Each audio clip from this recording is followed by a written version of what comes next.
Hello, good morning, greetings wherever you are. This is the Ministry of Propaganda, helping you think. Evening, Chris, or afternoon, Chris. How are you doing? I'm very good. How are you, Rich? Yes, I'm very well. Welcome everyone. Here we are, and we are going to be talking about Iran and the situation in Iran. So if you aren't aware, on the 16th of September, a 22-year-old Kurdish woman called Mahsa Amini died, and the controversy surrounding her death is what sparked these protests that have been taking place in Iran since then. So just over 2 months ago. And we're going to be talking, yes, about the situation, what's unfolded, the nature of these protests, obviously the context, the global context, the geopolitics that goes into that. And I guess we're also our thoughts and feelings of where it might go, and a discussion on Iran and these protests. So that's what we're talking about tonight. And if you want to go ahead, Chris, and start with your first point, what's the first thing you want to say about this, mate? So, just to start with, let's say a line that I seem to be saying a lot recently. In fact, if we ever start making merchandise for our channel, I feel like this would need to be on a T-shirt. But as Marxists, it does mean that you end up making strange bedfellows. And as much as I have a respect for the Islamic Republic and what it does, its role in the Middle East of stability and fighting imperialism, I'm no fan of theocracy, and I'd love to see some of these positions be reformed out. It seems that this entire situation has been caused by a draconian law that has no right of being a law in the 21st century. These are things that should be voluntary. I've got no issue at all. I've got many Muslim friends who wear the hijab. It is completely their choice to wear it or not. I don't believe there should be any restrictions on wearing it, as long as basically you can see a face for security when it is needed. But to mandate these things and then to put them into law in this is basically what has caused this poor girl's death and kickstarted events now, which to me look like it could easily snowball to be the end of the government. Yeah, I agree with a lot of what you've just said there.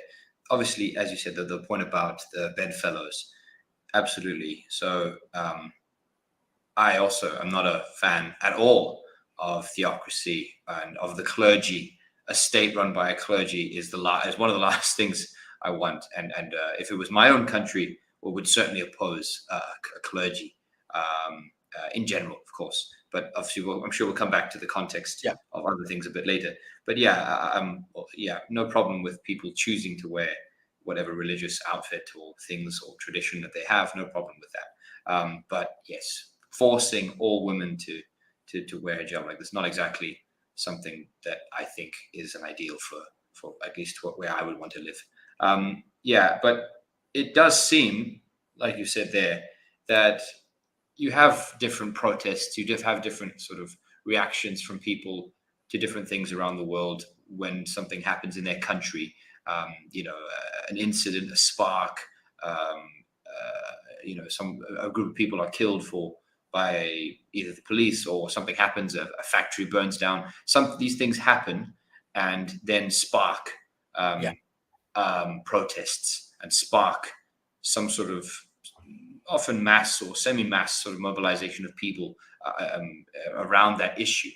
That phrase that you'll hear us, I'm sure both of us might mention it tonight, and we've mentioned it definitely in the past, is spontaneity. So some sort of spontaneous moment, and then a movement then sort of might emerge around it, but usually these things peter out and sort of fade away. But this is 2 months in right now, so we're seeing protests and action for 2 months, and fighting actually for 2 months, which is beyond the normal sort of length of time as a general rule.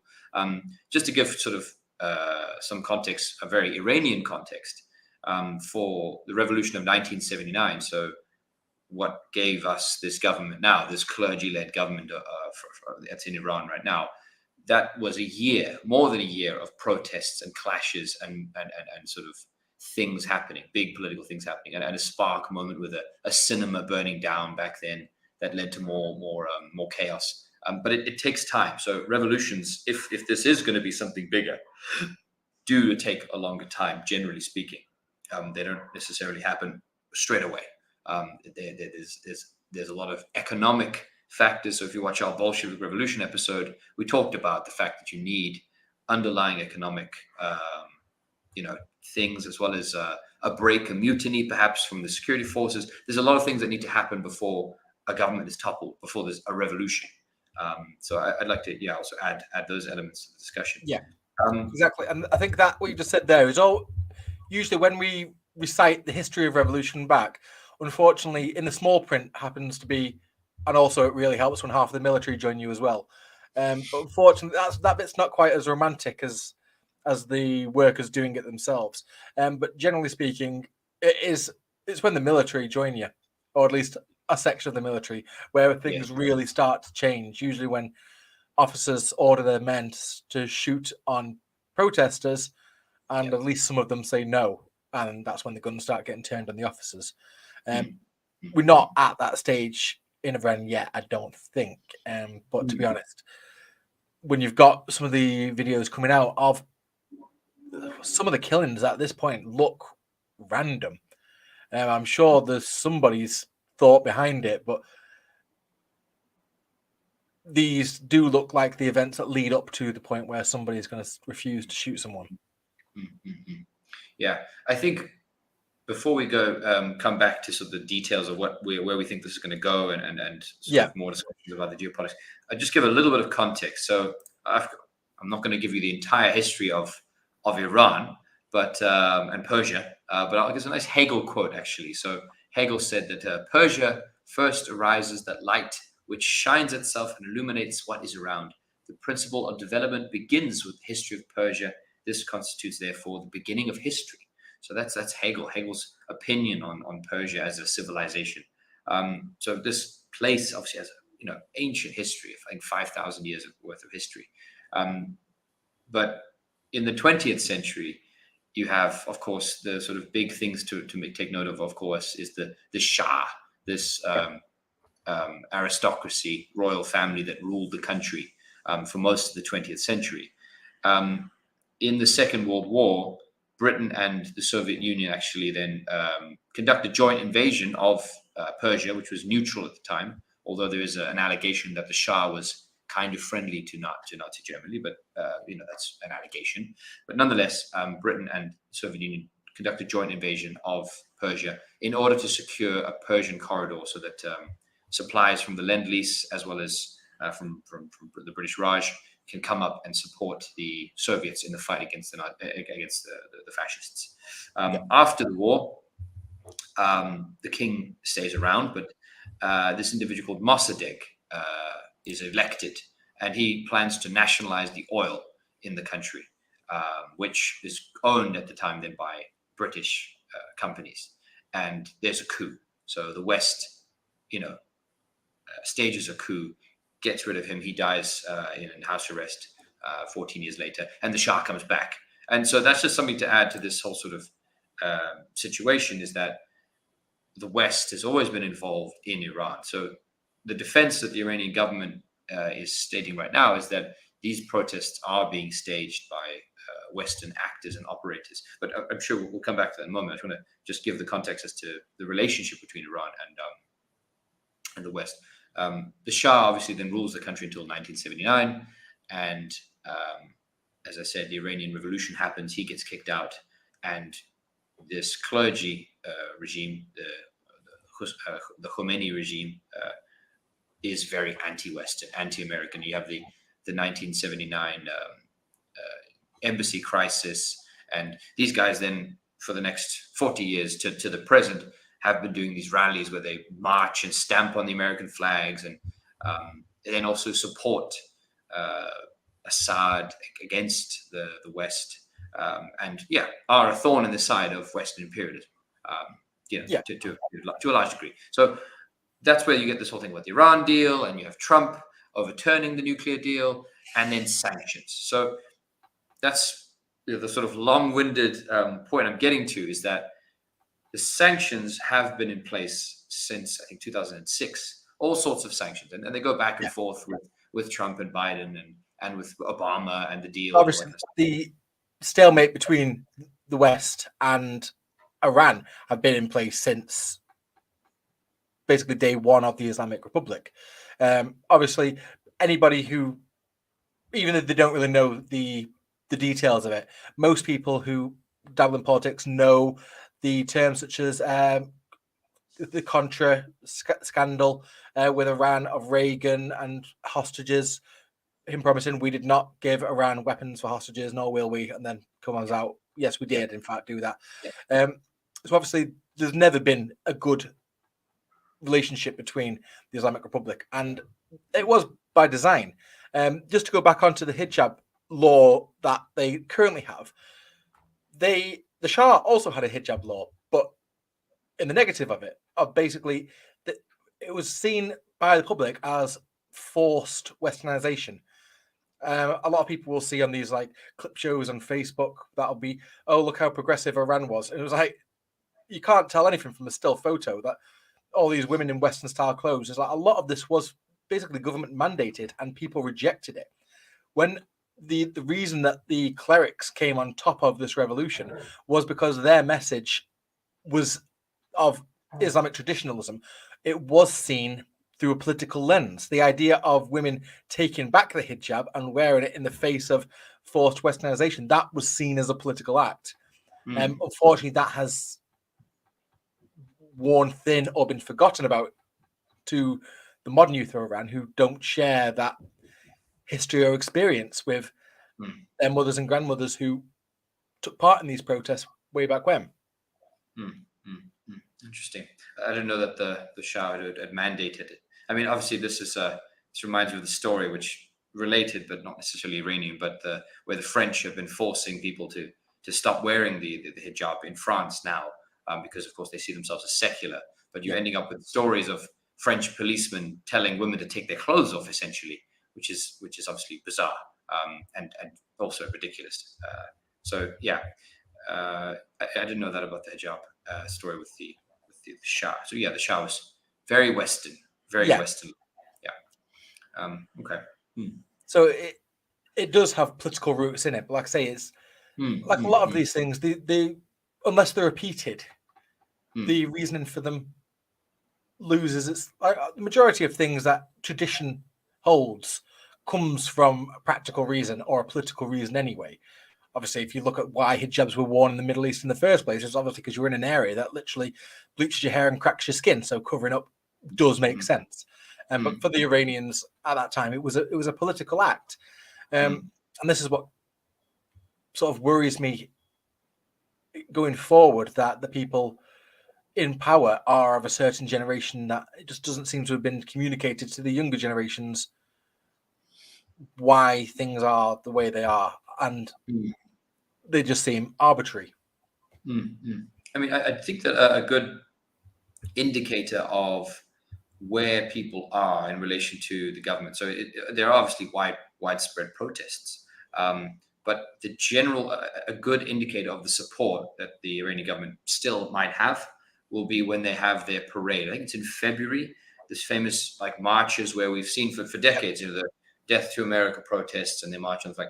That's usually ordinary people doing that, and has been for decades. So it'll be interesting to see, are those protests going to be the same next year, as big as they usually are? So I think an important thing to add, as you said, with the whole hijab and wearing it as a symbol of resistance to American dominance is that sort of stance was popular. These people, the clergy did win in '79. There wasn't like a sort of where they did a secret way of winning it. They joined a national movement. Khomeini became the figurehead, and it was a popular revolution. You look at the footage of them when he lands back out of exile, the original Ayatollah, when he lands out of exile, there's like something like 16 kilometers of people cheering, and it's almost like a Nelson Mandela moment where I was going to compare it to Lenin arriving by train. All Lenin. Yeah, exactly. Yeah. So Yeah, but that's a point that I think is very important when we make this sort of question, like, okay, is this going to be a revolution? Will the government be toppled? Is the lack of a figurehead. I Yeah. have been sort of reading around, looking.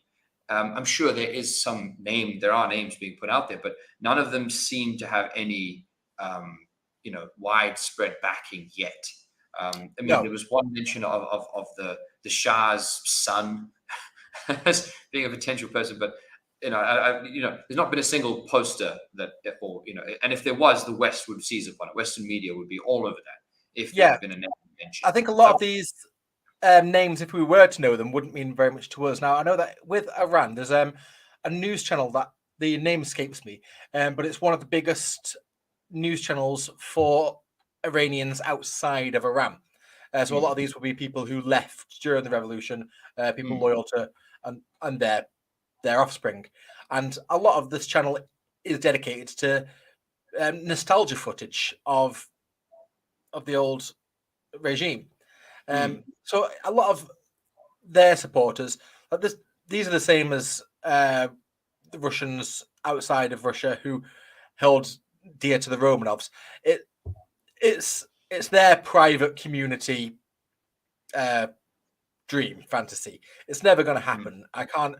I think when you're looking at potentials coming out of this, you have to look at the sort of the slogans. Now, when you look at the timeline of this, originally when the girl died, the original slogan that protesters were chanting was "Death to the person who killed my sister."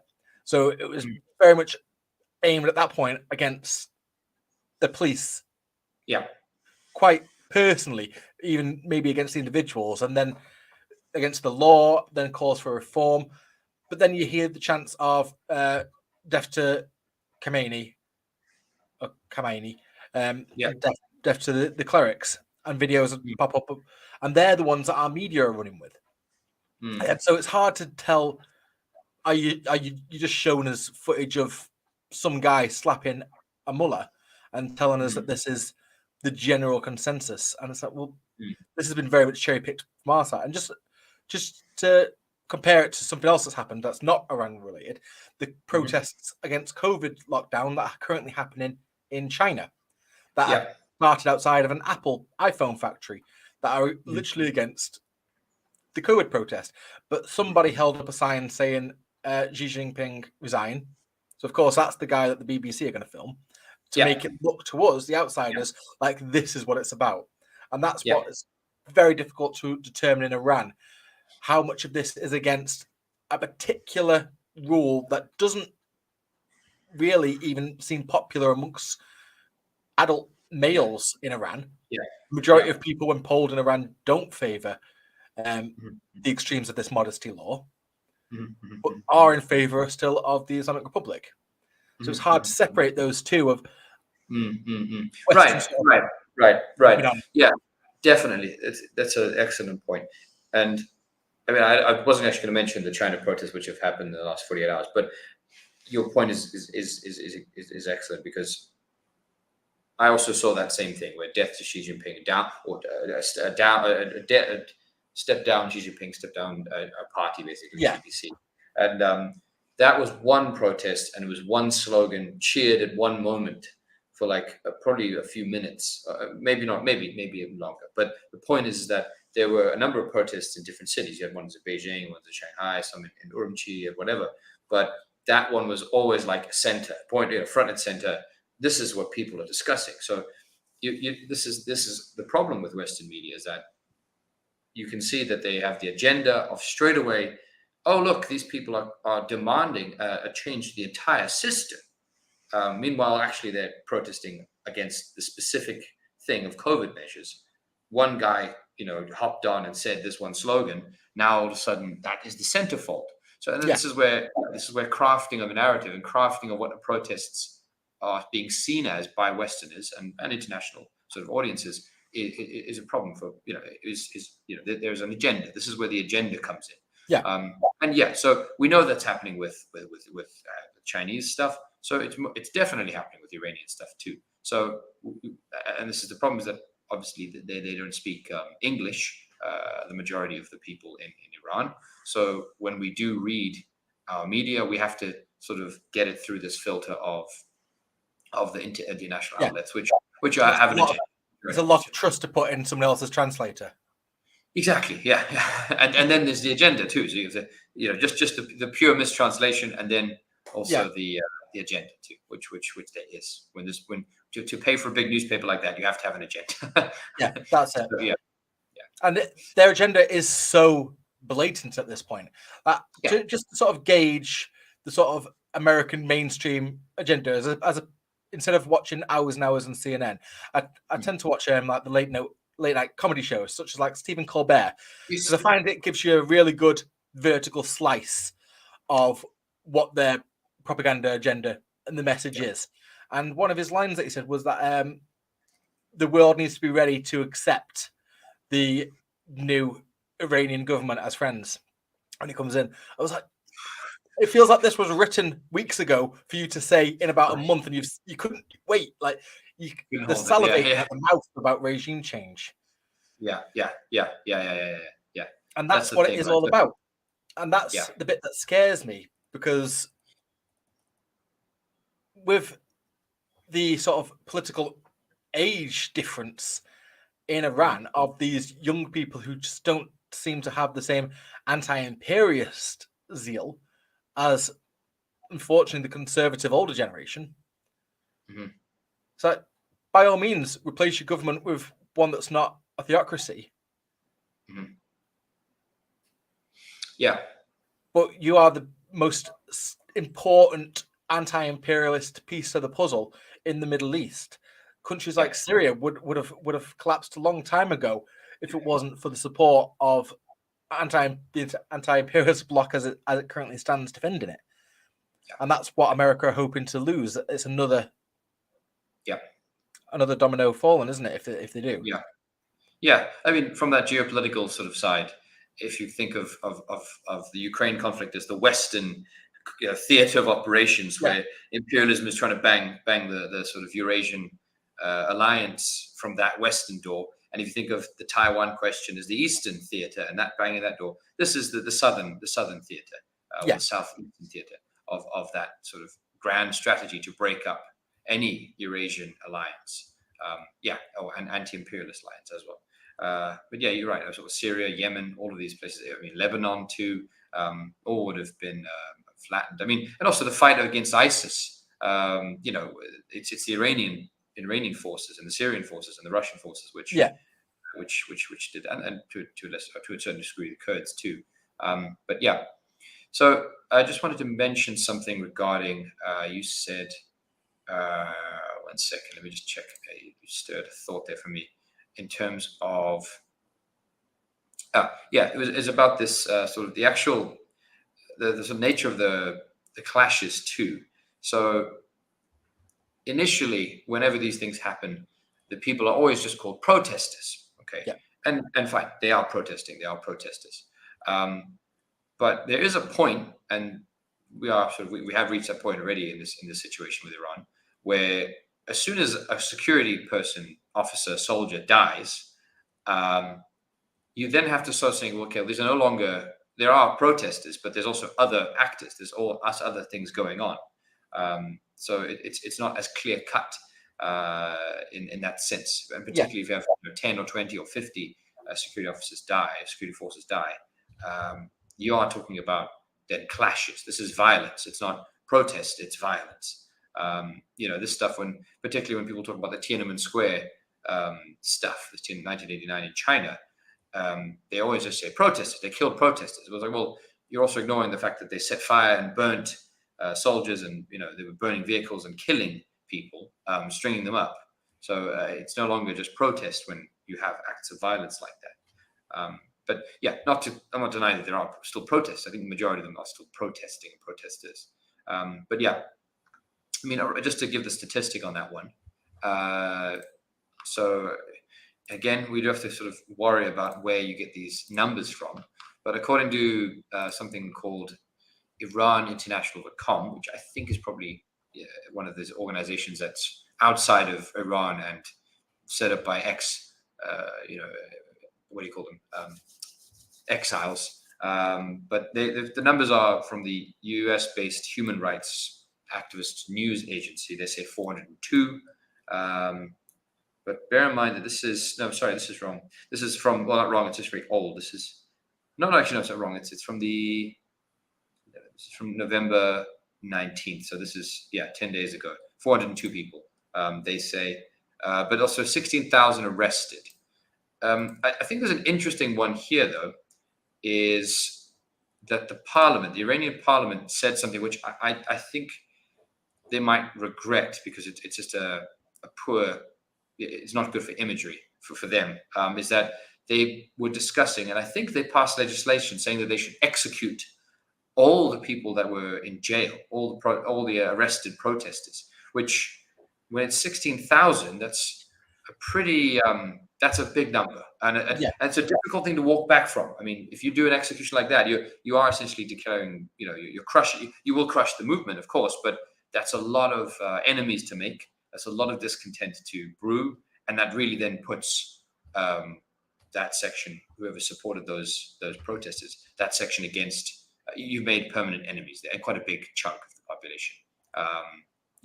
So I don't think that was a tactically very clever thing to publicly pass and discuss. No. Yeah. And not entirely needed either.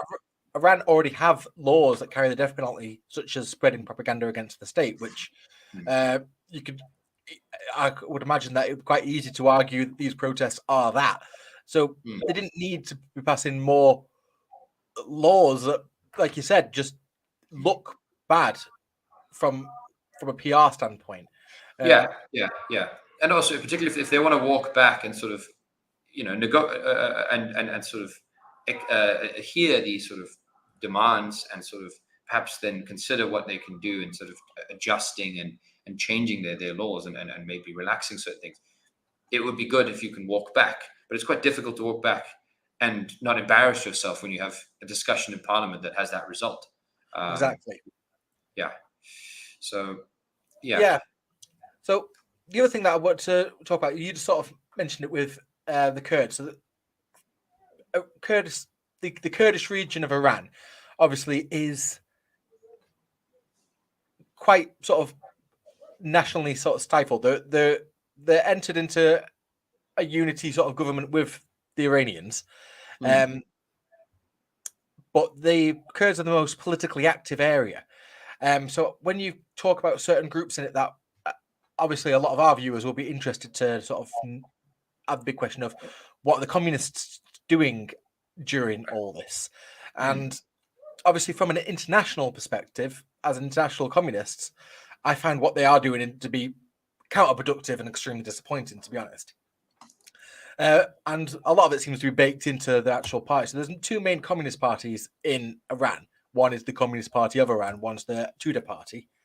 And then there's a few others that are basically glorified religious cults, but call themselves communist. But the main party, I found out this morning, unlike most communist parties, the CPI does not organize on the basis of democratic centralism.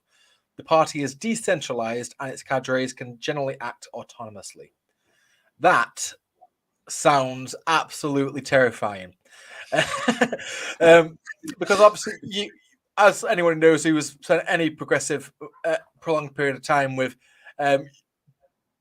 young baby leftists, they'll come out with some outlandish things to do. And when you're in an area like this that gives them the guns and the weapons at arm's length, and then in situations like this, they're going to do some stupid stuff. This is exactly where you want to be reining people in. I did sort of mention this in the last episode. Now, from an international perspective, with the ability to sort of view the whole thing as with the enemies at the gate, you can say, well, you don't want to be splitting your country right now. As soon as you do, the Americans will move in, everyone will move in. The fact that these are the complete type of situations where you could completely imagine the Americans arming groups that call themselves communists, as they did in Syria. And everyone be scratching it, because America, well, they're not going to win, but they are going to disrupt the country. And that's all that they care about. Yeah. I mean, so at this point right now, since it's taken 2 months, is you do have a potential of this turning into a Syria, Yes. Syria.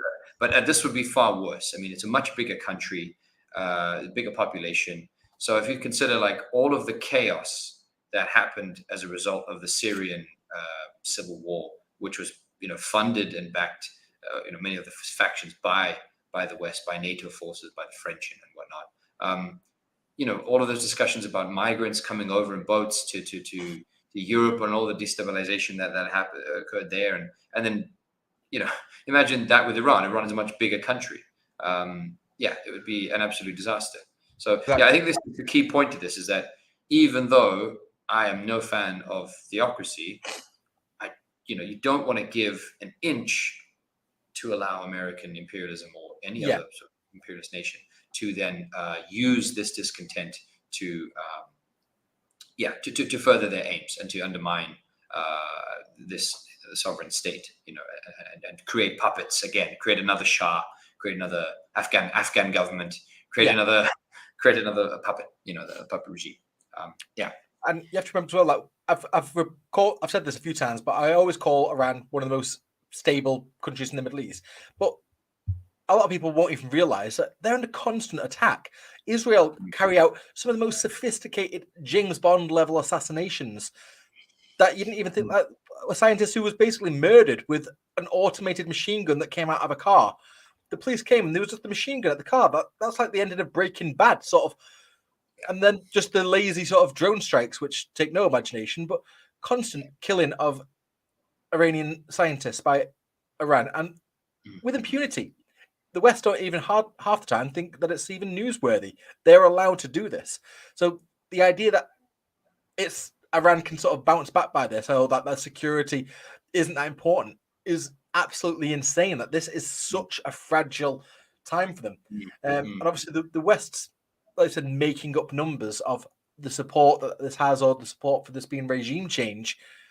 These are just plucked out of the air because we just don't know, because everyone has an agenda. Just to highlight, I've just got a link here, if you want to pull that up, from Fox News. So just, if we have a look at the headline, it's quoting about a study that's been taken out. Pull that up. Study finds the majority of Iranians want regime change as the country's protests grow. Overwhelming amount up to... Sorry, I guess. Sorry, go ahead. Yeah. So we've got here 84%. Study found by Tony Blair's Institute for Global Change. To be honest, this is almost satire. The Tony Blair Institute for Global Change found 84% of Iranians support regime change. Yeah. I feel like that was already on their clipboard before anyone turned up for work. Like, this is just... if you were the Tony Blair Institute for Global Change, I can imagine regime change is like your main goal anyway, throughout the majority. Yeah. What a person to ask. What opinion to take. I mean, also you could not have come up with you'd think they wouldn't call it that. They would just come up with some wishy-washy corporate name, sort of. Even just take Tony Blair's name out of it. The Tony Blair Institute for Global Change. I mean, just change the name to make it even more. The George Bush Institute for Global Change. I mean, or the Dick Cheney. You might as well just call it, the Exxon Mobil Institute for Global Change, or whatever. The Dick Cheney Institute for Gun Safety. Yeah, exactly. Yeah. Who was it that shot one of his guys, didn't he, in the face, and said, Dan Quayle, Bush shot him. Bush shot Cheney. Anyway, but this is definitely playing right into the hands of the Iranians, actually. So we can actually thank Fox News for sharing this wonderful piece of information that will help the Iranian government. All they need to do is copy paste, just read this, saying that the Tony Blair Institute for Global Change is saying that you support regime change. That plays perfectly into the narrative that the West is, intervening. And it does just sort of seem very much as the most obvious building blocks for a colour revolution to occur. They're using a real discontent on the ground. The fact this is being so fanned by the West to try and make it into something that it's not. Like if we looked at the World Cup, as we did in last week's episode. America tweeted out from their FIFA US team channel a picture of the Iranian flag without the emblem in the middle. Was that football team? Football team. It's another country's football team. That's imagine if we started tweeting the American flag out from an official channel with missing stars on and said, "Oh well, California wants to be independent, Texas wants to be independent," which is that's another country's flag. Right. And it's playing into a very specific group of people, because this isn't for the protesters. The protesters on the ground in Iran aren't watching Fox News. It very much maybe for the Iranians who, like I said, are living outside of Iran, who have been since '79. Mm-hmm. Yeah, but it's mainly for us to, what Al Chomsky would call it, manufacture consent. It makes it so much easier for the public to get on board with a war if they think that the people of the country support us bombing them. Yeah. No, that's exactly it. That's it. This definitely plays into the manufacturing of consent, where you pick the first thing you go to is that everyone's demanding regime change. That's it. They're not asking for a minor adjustment. They're definitely calling for regime change. That's the first thing they're discussing. But the thing that frustrates me a little bit is that I hope and wish, this is obviously optimism, maybe even a bit of idealism on my part, that if a figurehead does come out, a sort of prominent figurehead, or at least even in the slogans being chanted by the protesters, is they just make a very clear distinction, sort of America stay out, like that policy is very clear. I think that can, at least we can hope that the West is not getting involved. I mean, again, it's optimistic and hopeful. It can happen politically, but the whole strength of the state has been built for so long under this government. It's so hard to sort of move that across. Now, if we compare this to Iraq, there's some politicians in Iraq, usually Shia, usually Iranian backed, but when some of their rhetoric is exactly what you want to hear out of a country like Iraq. I saw a law that's just been passed, basically outlawing the normalization with Israel. So it's not even allowed to be discussed now in Iraqi parliament. If you come to Iraqi parliament saying, "No, we should make friends with Israel," that act itself is illegal. Is that right? Okay, you've got some anti-imperialist rhetoric, but you've not got the actual political clout to do this. Your state is an absolute shambles. Your government's been on strike since that, and even if that's what I mean, in Iran, even if somebody was to come out saying the right things, so there's no way they would be able to rally the same power as sort of the established powers that be. Well, yeah. So the CIA is, I have no doubt, working around the clock to try and find the right characters that they can work with, and who they can fund, who they can back. I just wanted to jump back to something quickly, just to give, again, talking about the sanctions and the economic conditions. So this incident with hijab, obviously, and it being a forced thing is the spark issue. But people always talk about sanctions, and sanctions have kind of, been remodeled now. So they try and avoid the critique that they had in the 90s, which was that sanctions just hurt the population. They starved the kids of Iraq and caused hardship for common people. And so apparently, sanctions have now changed, where they only target individuals, and it's structured now. It doesn't work like that anymore. But it's actually not as valid as you would think, that statement. So this system, I'll play a quick clip from TRT World. So this is a Turkish channel, but it's an interview with a gentleman that works in the, here we go, he's a member of parliament and also a hospital director, in Iran. And he's talking about basically when you purchase medical equipment and some of the problems you have. So I'm just going to play it here quickly.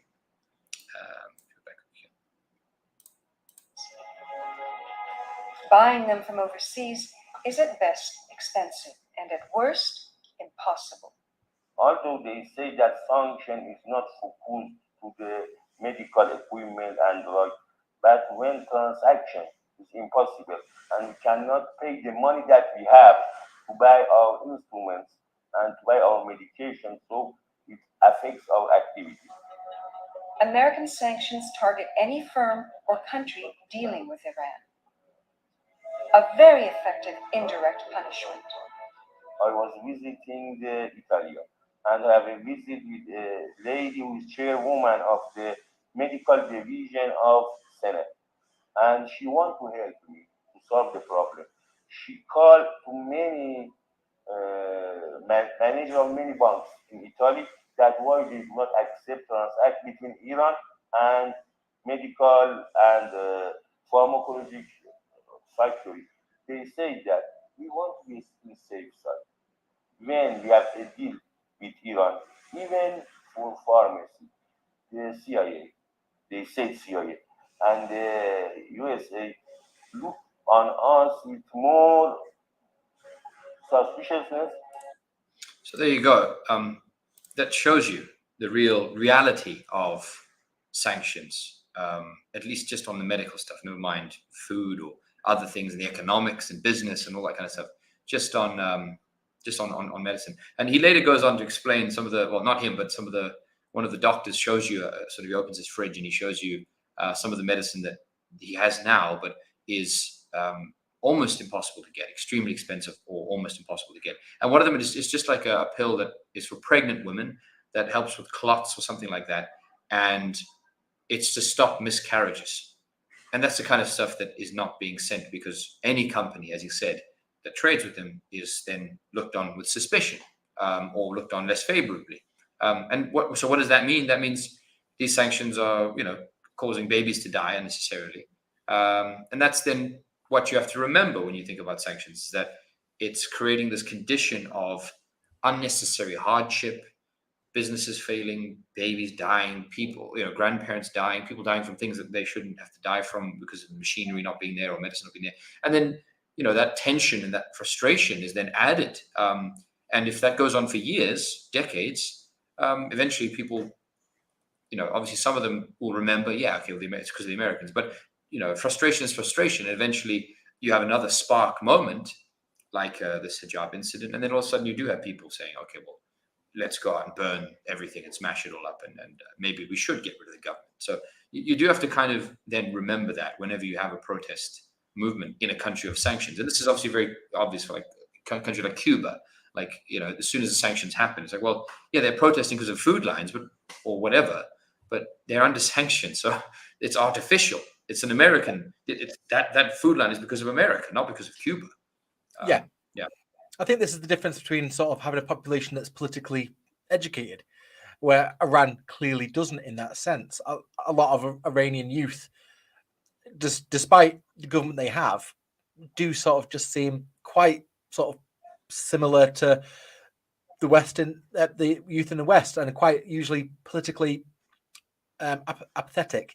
They don't really care. They don't really look into it. And I compare that to a country like China, or even to a much larger degree, like North Korea, where you'll be able to stop anybody and ask them what is going on and not get a good solidified answer back of their complete understanding. These are the hardships that we're under, and this is why. The average North Korean would have a good understanding of the sanctions that his country is on and the reasons why, and give you a bit of a history to it, where I don't feel that the average Iranian could. So when you get these situations that anybody would get of needing to go to a chemist to get something that should be readily available, and then be told, no, our country just can't get this anymore because the supply lines are dried up because of the sanctions, it's hard. Who do I blame for that? Do I blame the country that is always on TV telling me that my government's bad and that their government's good and they're giving me Pokemon Go and Levi jeans, and you're just not seeing the aggression of imperialism through their narrative? But then on my TV, it's showing a theocracy showing off missiles, and I don't understand why. The aesthetic, are we the bad guys? It's hard for somebody who's not politically trained to understand who these sides are and where your country sits in relation to that. Yeah, absolutely. So another thing where you said with that sanctions, obviously the West have gone through a public relations revolution, renaissance of how sanctions are sort of looked at by the public. They always they talk about now sanction individuals, and so you can't get luxury goods, where obviously we've just seen in that isn't the case. It is still the old, still anti-normal people sanctions as they've always been. And in the 90s, say when these were happening against Saddam's Iraq, you had even some sort of good guy celebrities and left journalists in the States and in the West who would champion these causes, like people like Sean Penn, who went over to Iraq and came back about how bad the sanctions are and what they're doing to normal Iraqis.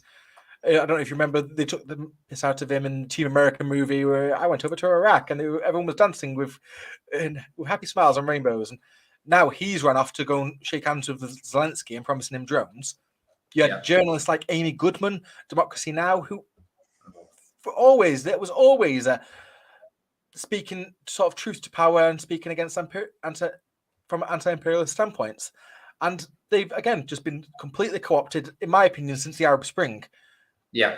And now they don't speak out against American foreign policy anymore. Now they speak out against foreign dictatorships, as they call them, and champions of human rights, which is always, I suspect, cause as soon as somebody addresses that first. I always... Because human rights aren't universal. They are dependent on every country. And when a country gets into what human rights are being abused, the first one that they seem to go to all the time is property rights. And it's like, that's the one that you really care about. Can I get your resources? And that's what it comes down to.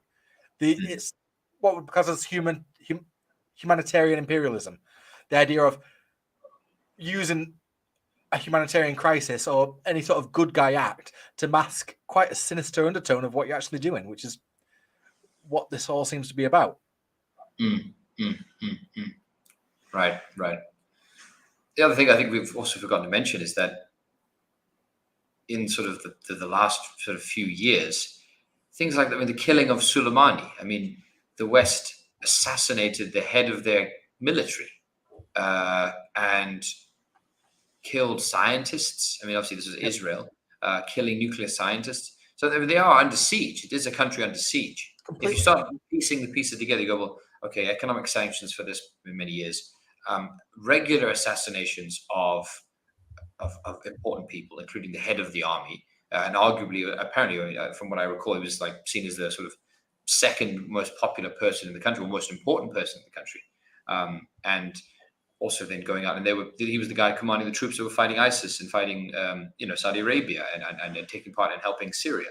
So that's just the other thing, is that this Cold War, as they call it, the sort of regional Cold War with Saudi Arabia, that's also something that's at hand too. I mean, I think that has quieted down, calmed down in the last couple of years. I think also we can also, if we look at the Qatar situation, sort of Qatar was under siege, blockaded by the Saudis, and then became a bit more friendly with the Iranians. But that sort of quieted down. I think in 2018 it sort of quieted down. But the long-term effects are still there. That competition, that rivalry, the bombing of different people's oil facilities and assassinations. So I mean, with Soleimani, that was a big one. Like, I've seen people quite facetiously really compare him to the Middle East Che Guevara. I'm like, okay, steady on, he was important, but let's not be doing that. But realistically though, particularly if you're someone who lives in North Iraq or North Syria, and you're a Christian, a Yazidite, a Shia, you basically owe your life at this point to Soleimani and his militias. There's a very good chance the reason that you or your family is alive is because they saved you from quite some nasty situations, and that can't be underplayed. That he literally should be hailed as a hero to so many people in these areas for basically breaking the back of the Islamic State in the way that they did. Yeah, absolutely. Yeah, and then by extension also the smashing the plans of the US in terms of Syria. I mean, going in there and breaking ISIS, and then stopping whatever project that they had and planned for for Syria too. Yeah. Mm, Definitely. mm, And obviously that isn't something that has gone away. So obviously Syria will be, at the moment, they are still fighting mhm, uh, mhm, extremists. ISIS mm, aren't a state anymore. They're like terror cells now, where they're like what Al Qaeda was.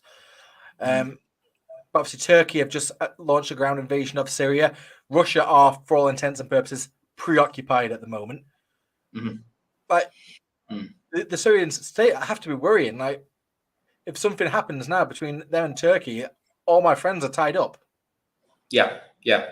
Well, this is the thing, right? There is a Turkish ground offensive that was launched today, actually, Yeah. into Kurdish areas because of that. Apparently, because of the suicide bomb that went off in Istanbul a few weeks ago. There's also another element to that too, is that the drones that the Russians are using right now in Ukraine, the Yes. cheap, what, Shahed 139 or whatever it's called, they're using those. Those are Iranian, and yeah, if you did see a collapse of the Iranian government, I mean, I think that would cause a lot of trouble for the regional politics, for stability, and also then the alliances in terms of with Russia and Syria. There's also this SCO membership. There's a lot of things that we've thrown up in the air. Yeah. As a general point, also just sort of if you sort of taking a more regional perspective on things, there's also Pakistan too. Is also quite a chaotic moment right now with Imran Khan nearly assassinated a few weeks ago. Yeah. Kicked out as prime minister a few months ago. So in terms of regional politics, there's a lot going on in the Middle East. There always is, but right now is actually quite a tense moment. And as usual, sort of Western fingertips do seem to be all over the show on these situations. Like with Iran and the way the media sort of portraying the potential future for this of another group coming to power and taking over the government. We pointed out this with one of our 6-month review for Russia.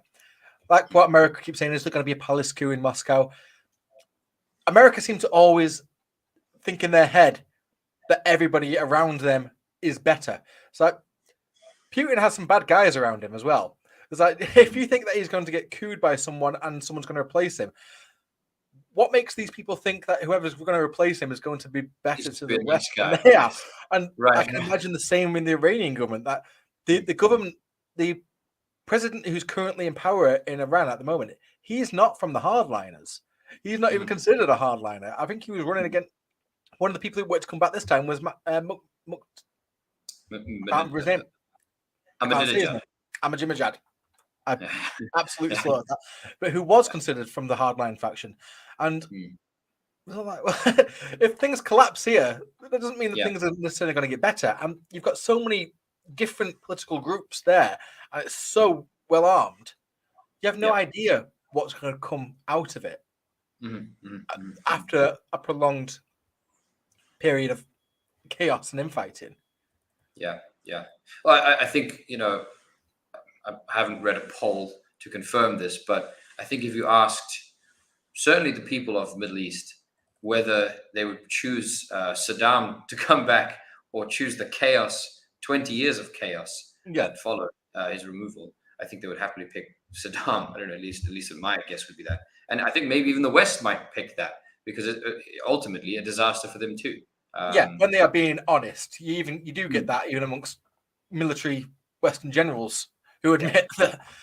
For that exact thing that you just said, I did read an article not too long ago of an interview with one of the guys who put the Iraqi flag in Saddam's face as the statue was pulling down. And the headline was, I pulled down Saddam's statue and now I regret it. And not because he's suddenly decided that Baathism is good, actually, but for those exact reasons that we had a state that functioned, we had schools that run, we had public services that. It was an Iraqi person that did that. Sorry, I thought it was an American soldier. You were saying, okay, gotcha. No, sorry. So there's the famous footage of when they pull it down of an American soldier putting an American flag in it. That's the footage that constantly gets used. But after that flag got put in his face, an Iraqi actually took that American flag off and put an Iraqi flag in its place. The Americans probably realize this isn't great footage of an American flag being used. Yes. But when his statue was actually pulled down, it was an Iraqi flag in his face. An Iraqi civilian put there. But yeah, for that exact reason, and I can see something similar happening. Like, as much as sanctions have hurt Iran have got they've got it so much better compared to so many of their neighbors. Yeah. I in terms of just a projection, is this going to be the end of the Iranian government? Not yet. It's certainly not clear, like definite yet that it's down, but it is. Had you asked me 2 months ago, I would say you need at least 6 months of protests and whatnot. So we're 2 months in now. But the point is, again, just to reiterate, there isn't a figurehead yet. There haven't been any mutinies from the military yet. So once you start seeing those boxes being ticked, so to speak, that's when you can start being concerned about. There are small strikes going on in factories. Oil But again, even this, you can completely bounce back from this. I mean, look at what happened with the Belarusian elections and how widespread the protests appeared, and you just don't hear any of it now. So they can bounce back. I think there does need to be some level of reform inside the Islamic Republic. That we can't just sort of say, oh, in terms of international anti-imperialism, you're an important part of this, so suck it up, buttercup. Can't just have that approach. Obviously, the childish sort of approach of, oh, they need a communist revolution now. It's like, well, split the country into two. You want a civil war now, right now, while the enemies are at the gates? That also seems childish. And so the middle line is they need to reform some of these draconian measures out. Yeah, absolutely. And then I think also if protesters just make it clear that they do not have any intention or desire for America to get involved. Also, this can make it easier for for support, at least from ourselves, something like that. But I think we've covered most of the big points for this one for tonight. Unless you have any final points to add there, Chris? No, I don't think so. I think we've covered quite a bit. Obviously, more is going to come out in the near future, so we may, hopefully, we won't be doing a 6-month review of this. Yes, hopefully, we won't do a 6-month review of this one either. Yeah. So we'll see what happens. And then for next week, we're not sure what the topic is yet, so next week will be a surprise. So catch us next week, and thank you very much for watching the Ministry of Propaganda. Thank you very much. I'll see you next week. See you next week.